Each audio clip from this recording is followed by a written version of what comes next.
our financial literacy class today. Well, before I get started, I'm just going to share some things with you. I was at the grocery store last night, and I usually go to the grocery store a couple of times a month. And on the average, I spend about $30, $40. Last night, I've tried to purchase the same things, and my budget did not go as far as it normally would go. So understand that I am in the same place you are because things are changing in our economy. I am having to look at my budget and make some adjustments. So you might be finding that you have to do the same thing.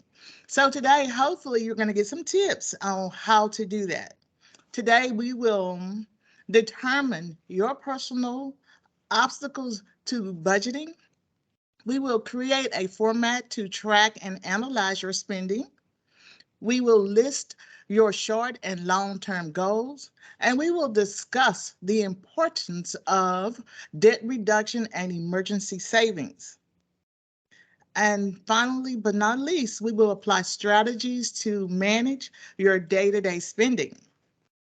So, knowing all that, let's get started.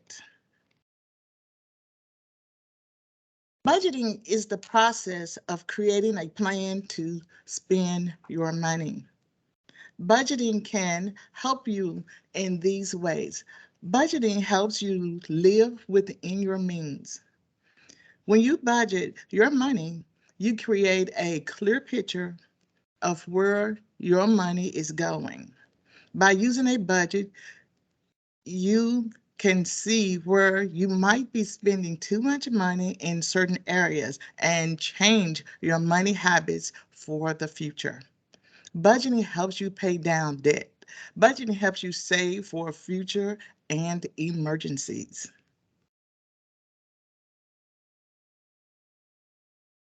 Here are some common excuses people use instead of creating a budget. And you might want to think, do I use any of these excuses? I don't want to think about the future. It's too complicated. It takes too much time. My income and spending is not consistent enough. I'd rather just keep doing what I'm doing. I have no self control. Budgeting causes more stress than it's worth. It's a hassle. I can't keep up. So why even start? Those are some common things that people say about creating a budget. Understandably, the challenges that prevent us from breaking a bad habit may help us overcome them. In this next activity, we will set some financial goals to help motivate us with budgeting. You all want to get better at budgeting. I sure do. But your motivation may differ. Everybody has their own reasons for budgeting. Let's figure out some. To really make a budget, to really make a budget work for you, it's important to have financial goals to motivate you. Financial goals are personal goals you set for yourself about how you will save, how you will spend money. These goals can be both things you hope to achieve in short term or things you hope to achieve future down the road. Short term goals can be accomplished in a few months or up to 2 years. Medium term goals can be accomplished in 2 to 5 years. Example, buying a new car, making a down payment on a home, or paying off debt. Long term goals can be accomplished in more than 5 years. Setting financial goals is a fun part of budgeting. In the next activity, you will think about your own personal goals, how much you need to save to achieve each goal, and how much time you have to achieve that goal. Let's turn to page 3 in our participants guide. Setting your goals worksheet. For this activity, think about your personal goals, how much you need to save to achieve each goal, and how much time you have to save it. Determine how much money you will need for that vacation and how many months you have to save that amount. For an example, try to think of at least three goals. You can complete this task on your own time. But think of three goals that you want to set for yourself as an individual and jot them down. And then you can go back and work on it more in your free time. If you turn to page 1 and 2, it'll have a guideline for you. Now that you've thought about your savings goals, we can start to dig in and start discussing budget effectively. The first step is keeping your financial documents and information organized. You have to be organized with all your documentation if you want to have a good budget. You need this information to create a budget, and to keep it organized will help you manage your finances more quickly in the future. All your sources of income. You also need a record of your average monthly expenses, a list of your debts. Now, we are going to work on organizing your finances.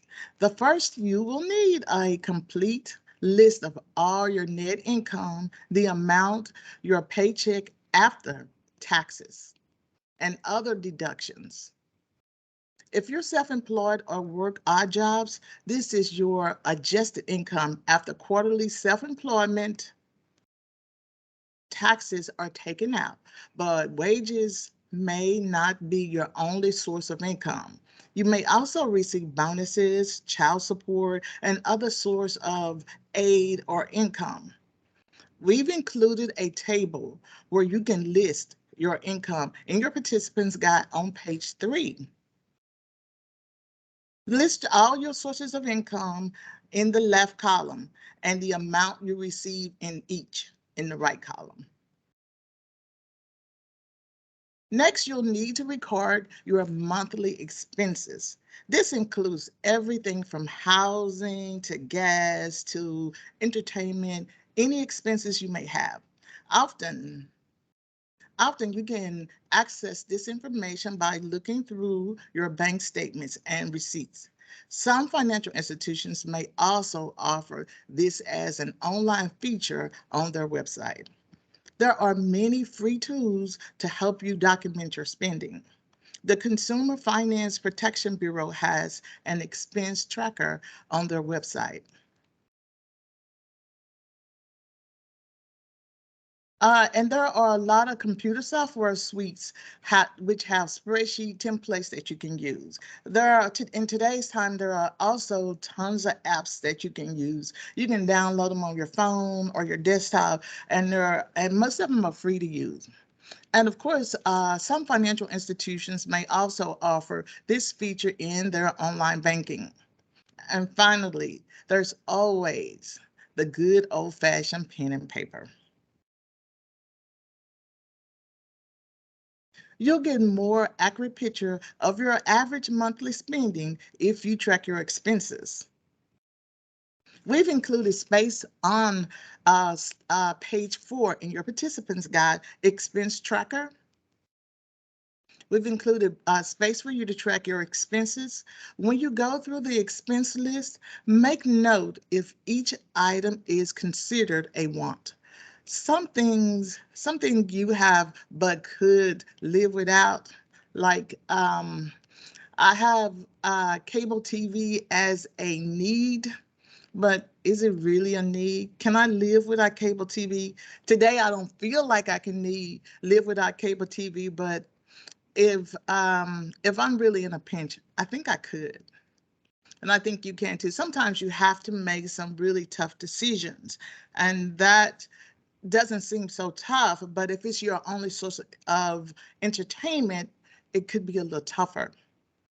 The only debt that should be recorded on the expense tracker is your mortgage, if you have one, You'll record your other debts in the next worksheet on page 5. Once you've calculated your monthly debt, you'll apply that amount here.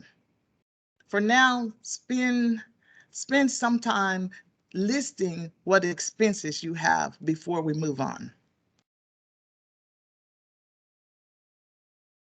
Okay, now we're going to go ahead and go to page 5 in our participants guide. In this section, we ask for more information than just your debts and monthly payments. This is because knowing the APRs, your annual percentage rates and balances can help you create a strategy for paying off your debt. By taking into consideration the additional cost of interest on a loan and other debt. For monthly payments, list what you usually pay each month for each debt. Once you've listed all your debts, add up the monthly payments and apply that figure to the debt section of the expense tracker in your participants guide. Tracking your income and expenses and debt is a great first step, but you can't stop there. In order to create an effective budget, you must analyze your spending. So this is where it gets tricky because we have to take a closer look at what we're buying and what we're doing with our money. Once you've determined your total monthly income, your total debts, and your total monthly spending, you can calculate your discretionary income. Discretionary income is the amount left over after you deduct your expenses from your income. Figuring out your discretionary income shows you how much money you have left over. So, what do you do with the money that's left over? Does that mean I take it and go shopping? Absolutely not. You take whatever's left over and you're going to apply it to your debt or you're going to build a savings. So if you turn to page 5 in your participants guide and find section titled Your Discretionary Income. To calculate your discretionary income, subtract your average monthly expenses recorded in the expense tracker from the total income recorded in the source of income. You'll give, and we're not going to take a minute to do it now, but you will be able to work through this when you're home and you have all your information in front of you. But we're just going to walk through it and talk through it so that you'll know exactly what goes into those spots. Does everyone have an idea of their discretionary income? Is it good? This is the amount you have left over every month. So how much do you really have left over every month? Do you know that? It's what you can afford to apply to savings and goals. This is how you're gonna build your emergency savings. This is how you're gonna build your general savings. This is how you pay down your debt. This is what this money is going to be used for. Instead of that new pair of shoes,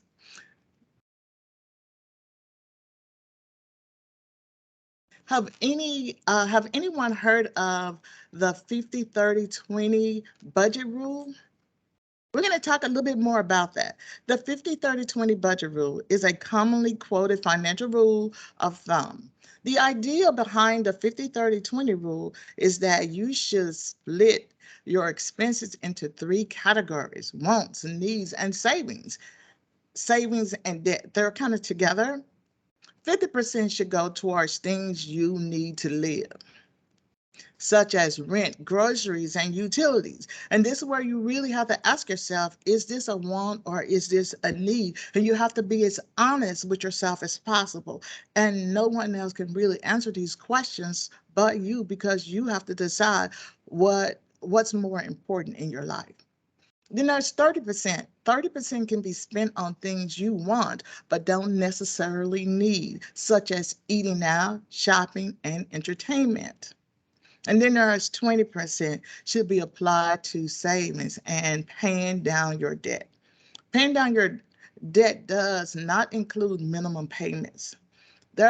These are included in your needs because you need to pay that percent, that's that minimum payment to keep your credit score to wherever it is.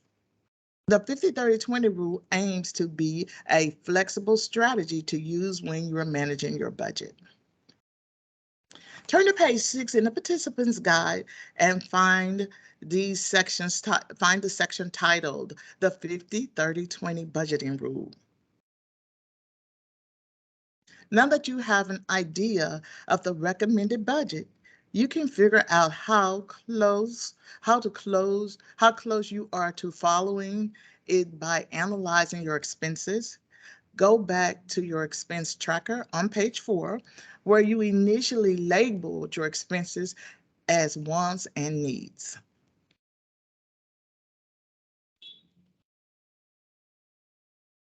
Now we'll do quick calculations.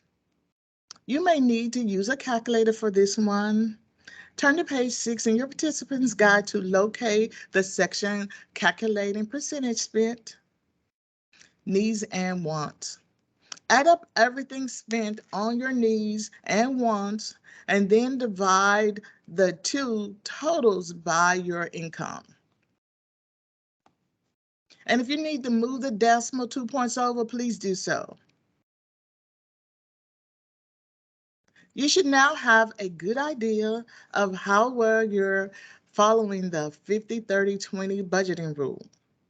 So what you do with this information is when you get home, take a closer look at it and add in any information that may be missing because you don't have it with you right now. Well, if you're spending more than the recommended percentages in either category, you need to rework how your funds are being distributed. And for me, for groceries, I definitely need to take another look because now my groceries bill is a little bit more expensive than it has been in the past months. So I need to take a look at the groceries that I'm buying and make some decisions about, do I need everything that I'm buying and what can I do without and what can I maybe defer to the next grocery trip. But if I'm going to stick with the same grocery budget, then I am going to have to make some changes. If you're spending too much on needs, consider options for downsizing. For an example, maybe your rent is too high for your current income, or perhaps you're spending a lot on costly foods every month. Everything in our market, in this economy, has gone up. I mean, I usually buy this. I'm doing a keto diet, so I buy this round flat cheese that I use it instead of bread. So the cheese is usually $4. I noticed last night it was $5. So it went up a whole dollar, but that's just one item. Everything on my list went up to some degree. So because of that, I need to refigure out what my spending budget is. And sometimes cutting needs from the category can be very difficult. And it is very difficult because I really wanted that cheese, but I didn't get it. But often things we think our needs are actually wants. So we really need to take a closer look at that and discover what is really a need and what's really a want. Can we do without this? Can we still live and not have this item? Paying off your debt can be an important step towards achieving your financial goals. When we discuss paying off your debt, we're focused on high interest debt like credit cards. Credit cards are usually the worst form of debt, but some loans can also have high interest rates. Credit card debt can be very costly. If you work to pay off your debts, you'll be able to apply what you use to spend each month to your savings. There are two methods you can use to repay debt. There is the avalanche method and the snowball method. Let's take a look at both. With the avalanche method, you first focus on paying off the debt that have the highest interest rate. And with the snowball method, you focus on paying off the debt that carries the lowest balance. So let's take a look at a couple examples. Okay, both have, let's look at some of the advantages. Both have advantages. For an example, although you would save money um, in interest by using the avalanche method, research has shown that psychological factors can play a role in paying off debt.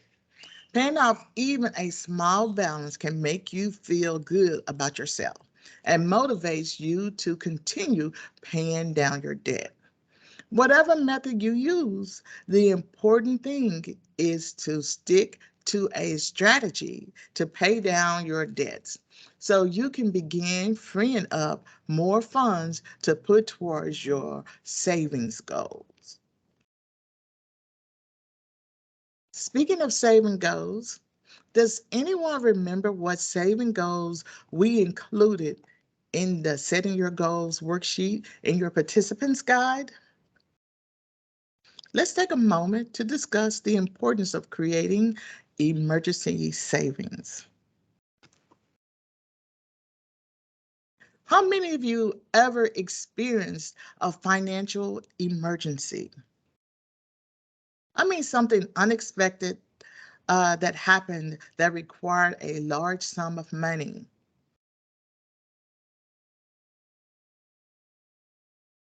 And if you want to, you can take a moment and you can put it in the chat if you just want to share. I'm going to give an example of a couple, but if you have something that you want to share of an emergency that you had, you can certainly put it in the chat. Um, an emergency could be you had trouble with your car. It could be that your baby got unexpectedly sick and they're spending some time in the hospital. So it could be a number of emergencies, and the emergency is something that you haven't planned for. So, and I have to say this, emergencies happen. It's all a part of life. A report out of Duke University predicted that over half of all U.S. households will experience at least one financial shock, averaging $2,000. Sometimes emergencies can be even more expensive. So, according to Duke University, pretty much we all will have some type of emergency from time to time. Now, totaling over $2,000, that's very expensive. So that's why it's important to have an emergency fund. So we're going to talk about that a little bit more. So take under example, let's say, what if you lost your job? What do you do when you have an emergency that you can't cover with the funds in your bank account? How do you cover the expenses when you don't have an income? These are all tough questions that you have to ask yourself in the event that something happens. Many people end up using credit cards or they borrow from friends and family. Using your credit card to pay for an emergency could lead to a downward spiral of debt because the more debt you accrue, the higher your monthly expenses are, and the less you can put towards your savings goal. To protect yourself from the spiral of debt, experts recommend maintaining emergency savings that covers at least 3 months of your living expenses. This probably sounds like a significant amount, and it may seem impossible right now. What's important is that you save something. Even $500 will help ease the burden in the event of an emergency. Another important thing to consider when planning for emergencies is to make sure that you have insurance that could cover expenses during an emergency. Insurance that can protect you against emergencies include health insurance, car insurance, rentals insurance, short term disability insurance, and homeowners insurance. Let's go back to your goal sheet and fill out a goal for your emergency savings. Turn to page 4, the expense tracker of your participants guide, and look at your average total monthly expenses. Decide how many months you feel comfortable saving for and multiply that by your average total monthly expenses. Remember, some of these listed expenses are wants.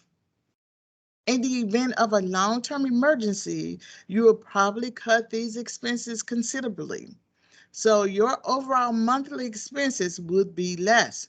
Remember, I've got that cable that I consider it a want today, but if it's a true emergency and it's a long-term emergency, that cable will probably be cut.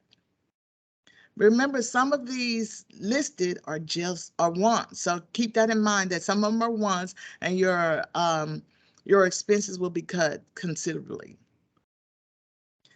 Build emergency savings. Setting goals. Turn to page 3 on your in your participants guide so that you can build emergency savings and set your emergency savings goals. Paying down your debt and creating an emergency savings fund is a great way to reduce your expenses so that you can free up funds for your savings goals. But there are many other strategies you can use to save money.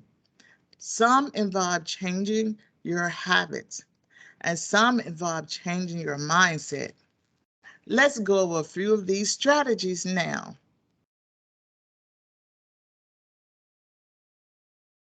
When freeing up funds, where do you think the best place to look is?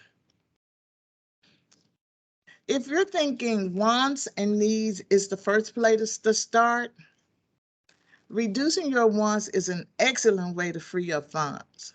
But the best one way that many people don't even think about. When you really want to focus on freeing up funds, often the best place to look isn't your coffee or bar habits. It's your bigger expenses, especially those in the needs category. Now we are going to do another reflection.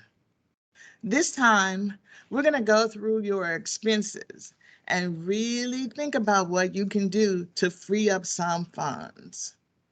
Then list your expenses and the amounts you should cut in the table listed on page 7, Cutting Expenses. Please turn to page 7 in your participant guide. We're going to cut some expenses now. So you've recorded where you think you can make cuts on your expenses.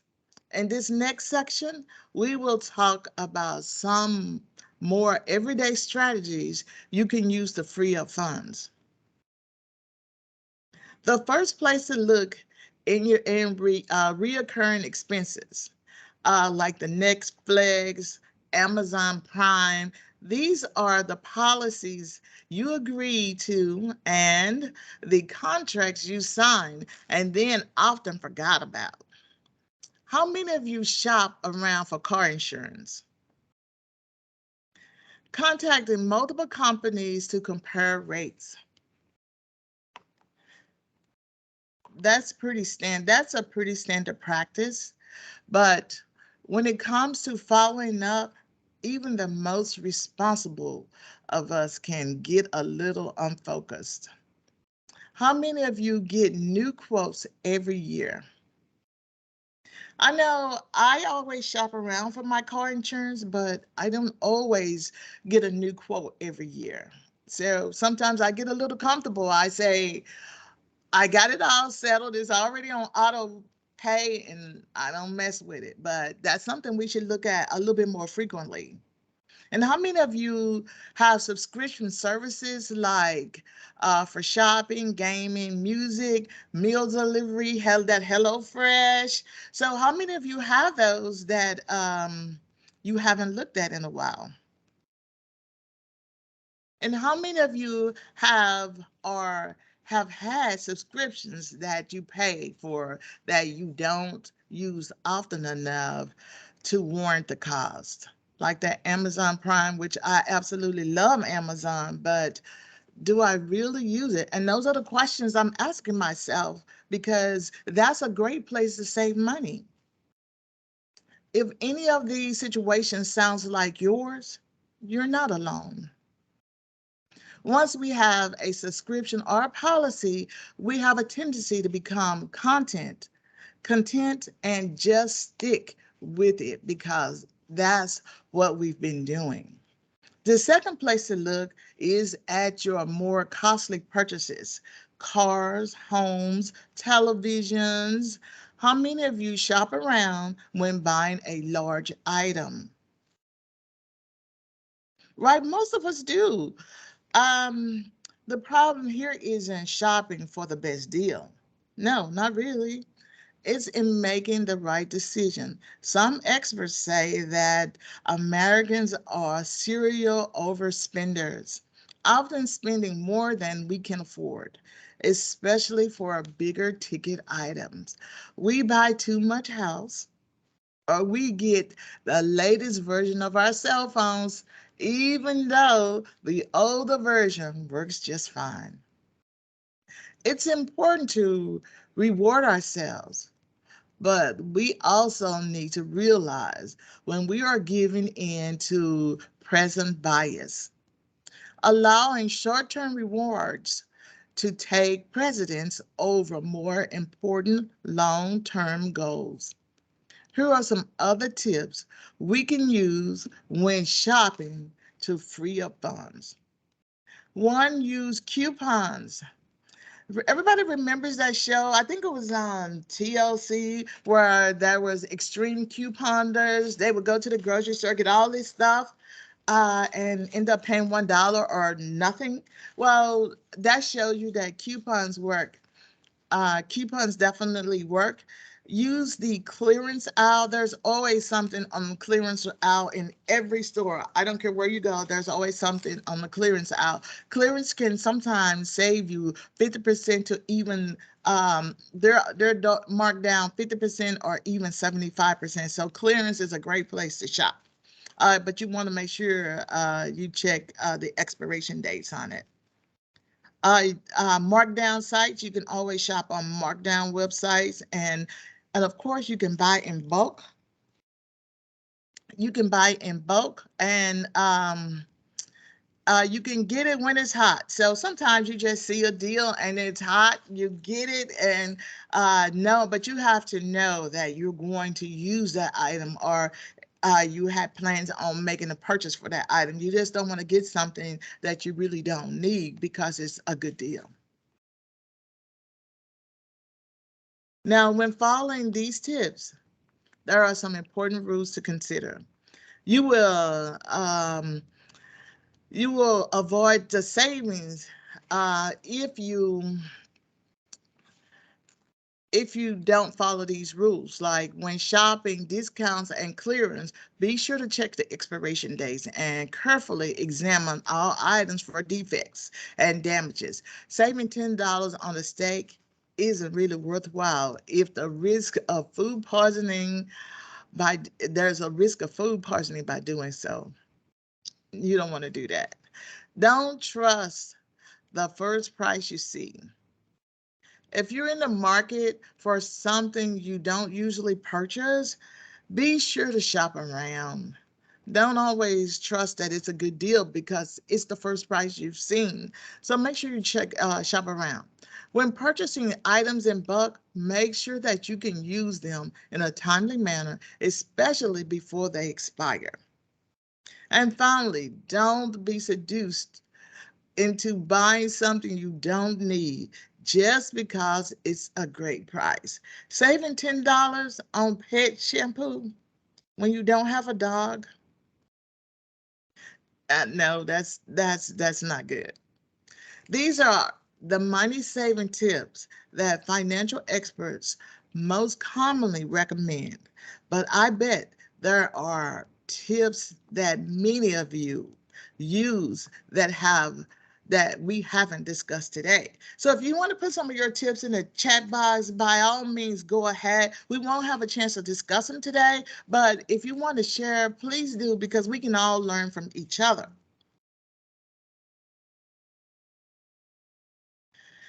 Remember, your personal experiences could really help someone in the group today. So don't hold back. Go ahead and share with us.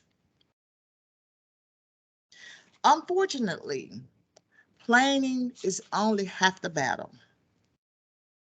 The real challenge is what comes next. The hard part is sticking to your budget and continuing to implement these money saving strategies. Just like any reward in life, it takes discipline and motivation. But there are also some life hacks that can help make this a little easier. Okay, the first strategy is focus on reward. The first strategy is a combination of mindset and habit. You see, experts in many different fields recognize that people respond much better to rewards than they do to punishment. When it comes to changing their behaviors, you may find that budgeting is less of a chore or a punishment if you provide yourself with short term incentives for savings. Instead of putting all your discretionary income towards your medium term and long term saving goals, use a percentage of it to treat yourself to something special each week or month, such as a nice dinner, an expensive bottle of wine, or a video game. Those are short term rewards. Strategy number two is make it automatic. The second strategy, again, focuses on the tendency to avoid things that are too difficult. Just like we may spend less if it's more difficult to spend. We'll save less if it's difficult to save. So make it easy by making it automatic.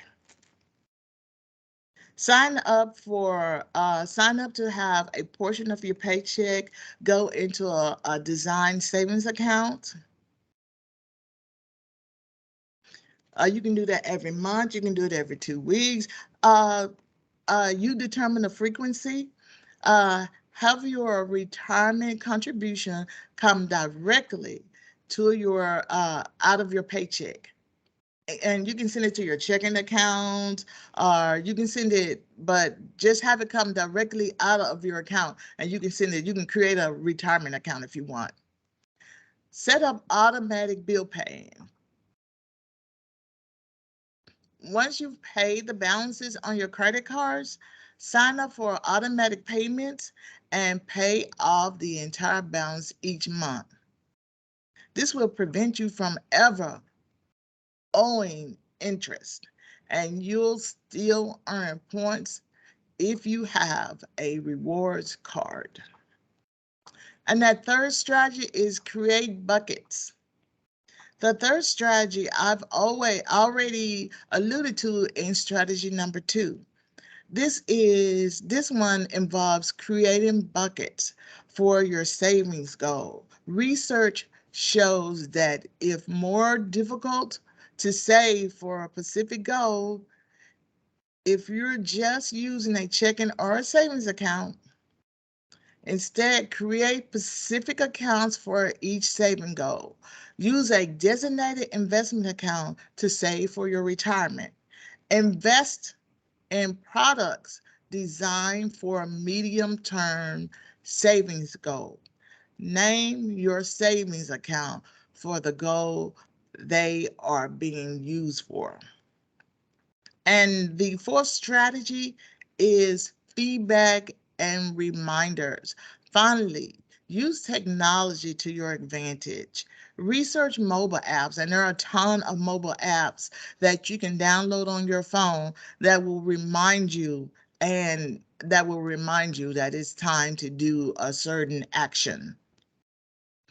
You can manage your finances and pay your bills through all different types of apps. And I'm sure your financial institution has one that you can use as well. When you have time, you might want to consider visiting or scheduling an appointment with your financial institution so you can sit down and find out about all the products and services that are available to you to help you stick to your budget. And there is help out there. Remember, the easier you make it, the more likely you will do it. Be sure to use all the tools that are available for you and your budget. There are a variety of tips and strategies to help you free up funds and stick to your budget. Pick the ones that are best suited for you. Um, just remember, there are tons of tools out there. And most importantly, things to remember is that budgeting is not a punishment. With motivation and the right attitude, budgeting may bring you to the reward of financial freedom. And that's what you really want. Just stay focused, know that you are not alone, and we're here to help. Thank you guys for attending our financial literacy class today. That's all we have for today.